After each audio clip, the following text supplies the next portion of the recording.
Hello everyone, and welcome on a new episode in today's analysis. Today, we are going to analyze none other than Haikap, the main protagonist of How to Train Your Dragon franchise. Primary example that we can all coexist together despite our differences. Haikap is one of my favorite protagonists in the film industry. In this episode, we are going to analyze all the information given about Haikap from the film trilogy, and I'm going to apologize from now that I have no information on the TV shows that he appears, such as Dragons, Riders of Berg, Defenders of Berg, Race to the Unknown, and the Nine Realms. Yet I'm going to mention something about each one of these TV shows in order to not keep anyone in the dark. Now, without further ado, let's dive in. Haikop was born on the island of Berg to his parents, Stoic the Vast and Valka, and given the fact that Stoic was the chief of the tribe, Haikop could easily be considered some sort of a prince. Yet from a young age, he lost his mother to a dragon attack. Although she was mistakenly believed to be eaten by the dragons, in reality she managed to survive and tame them.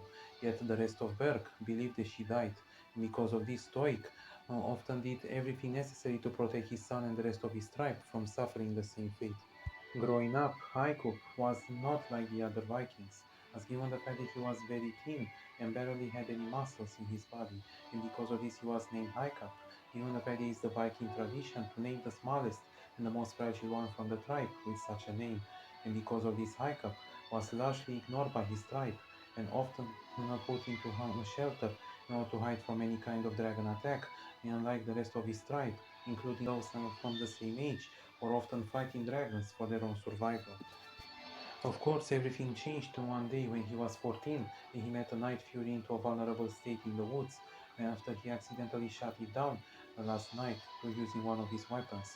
But instead of killing the Night Fury and proving his worth to his tribe, Haikop chose to let it go, and upon observing that he's hurt from what he has done, he decided to make up to the Night Fury and he decided to befriend it, and even attempted numerous times to tame it, eventually creating a bond between them and naming his new dragon Toothless. But of course, taming dragons is much harder than it seems to be, and on spending his time with Toothless, Haiku learned some things about dragons, things that he will learn, and it will help him to fight dragons in the arena in order to prove himself to his father as well as to the rest of his tribes. Yet because of this, he intentionally attracted Toothless, finally revealing his existence to the tribe, and finally causing Haiku to nearly be shunned from it, including by his father, given the fact that the tribe was extremely hostile to dragons and were at war for at least 300 years before the events of the series. Yet nevertheless, while arriving on the Dragon Island, in order to put down the dragon race down once and for all, it's revealed that they were all horribly exploited and enslaved by the Queen of Dragons, the Red Death.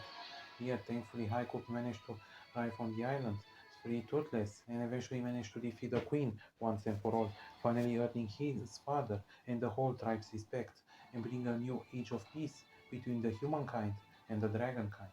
And throughout the TV shows, Haikuk entered in conflict numerous times against Alvin the Treacherous and the Outcasts, against Dagur the Deranged and the Furious, and against other dragon hunters such as Johan and Grogan and numerous others, all who either wanted to conquer Berg, to take Haikuk as their own dragon, or even to exterminate all the dragons.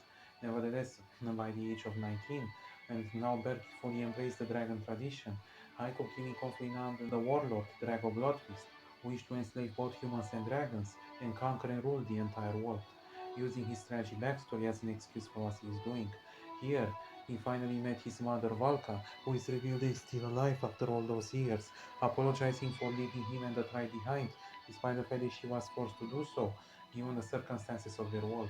Yet not only did he find his mother, but he also lost his father, given that Drago had his own alpha, using it to brainwash as many dragons as possible, including Toothless, and use them to attempt to destroy Berg and to conquer the rest of the world. Thankfully, Haikuk managed to snap Toothless out of this and defeat Drago and his alpha once and for all, and officially make himself the new chief of Berg. But before we go any further, we all should ask ourselves, is Haikap really good? Now, I understand that many of my questions are often useless. I should be noted that Haikap is the only character in the How to Train Your Dragon franchise, at least on screen, who killed people. And I mean he indirectly killed the Red Death in the first film. He indirectly killed Grimel the Grizzly in the third and the final film. And now you can't deny the fact that Haikap, despite being officially pure good, actually kill people on screen instead of off screen like many others. Now it should be noted here that Drago actually could also be said that he killed people on screen, given that he brainwashed Toothless to kill Stoic the Vast. However, given the Highcup's skills were more direct rather than indirect like Drago, it should puts the morality under question.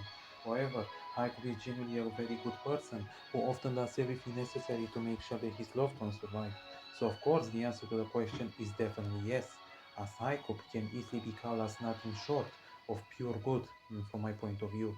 And 1 year as chief, now at the age of 20, he came in conflict with his dark parallel, Grimel the Grizzly, who exterminated all the Night Furies and wished to kill Toothless in order to finish his genocide once and for all, managing indirectly to destroy the Berk, leading Highcup to create the new Berk on a new island. Thankfully, Grimel and the rest of the Northern Alliance, who was previously ruled by Drago, have all but failed.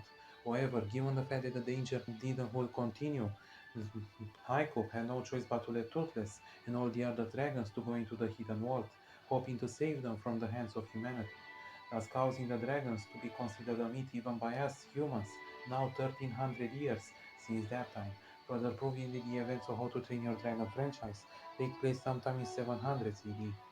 So, nevertheless, now Highcup married with Astin and have two children named Zephyr and Ufik, and managed later to make them toothless for the first time after 9 years, finally leaving back all the happy memories he had with him prior to become chef. So in the end, chronologically speaking, who was Highcup? He was nothing more but a noble person who successfully proved that two species, no matter how different we are, can exist in peace with one another. A person that officially was the closest being that came to actually bring both Horse race and another one to an actual coexistence. A being that could be easily called as one of the best and most purest protagonists to ever appear in cinema. Thank you all for tuning this new episode in today's analysis. Put your comments down below about Highcup and tell me your opinion about him. And please don't forget to give a like and subscribe everyone. Have a nice day. I was so afraid of becoming my dad. Mostly because I thought I never could. How do you become someone that great, that brave, that selfless? I guess you can only try.